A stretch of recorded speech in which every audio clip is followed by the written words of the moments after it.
Hello friends, good morning. Welcome to my channel. ఈరోజు నేను చేసుకునే టిఫిన్ వచ్చేసి పూరి. ఆ పూరీలోకి నేను బొంబాయి చట్నీ చేసుకుంటున్నాను. సరే, పూరి అయితే ఇప్పుడు చూసేద్దాం ప్రాసెస్.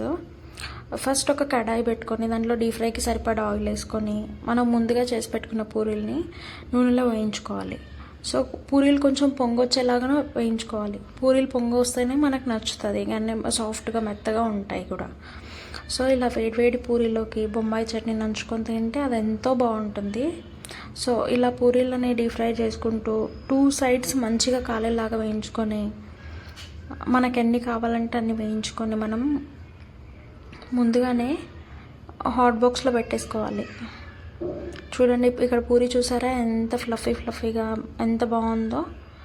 అలా వచ్చేలాగా నేను ఒక 2-3 పూరీలను ఇలాగే కాల్చుకుంటున్నాను ఈరోజు బ్రేక్ఫాస్ట్ కోసమని.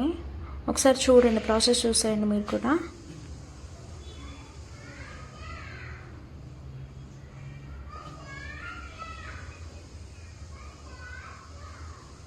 అండ్ మీరు చెప్పండి, మీలో ఎంతమందికి పూరి అంటే ఇష్టం?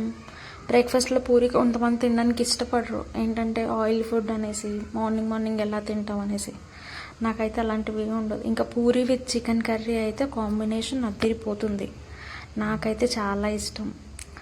ఈరోజు మా ఇంట్లో చికెన్ లేదు, కానీ చికెన్ ఉంటే నేను చికెన్ పూరియే తినేది.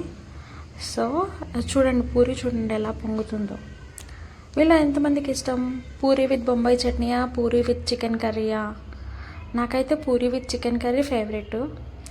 పూరి విత్ బొంబాయి చట్నీ అయినా పర్లేదు, తినేస్తాను. సో మీరేం తిన్నారు?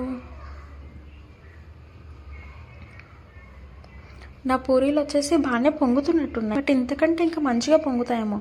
ఈరోజు వీడియో తీస్తున్నా అని చెప్పేసి ఇవి సరిగ్గా రావట్లేదు. యాక్చువల్గా అయితే ఇవి బాగా పొంగుతాయి, బాగా వస్తాయి కూడా. సో నేను ఆల్రెడీ ఇక్కడ ప్లేట్లో సర్వ్ చేసుకుంటున్నాను. 2 పూరీలు వేసుకొని బొంబాయి చట్నీ వేసుకొని. చూడడానికి ఎంత కలర్ఫుల్గా ఉంది చూడండి నా ప్లేట్.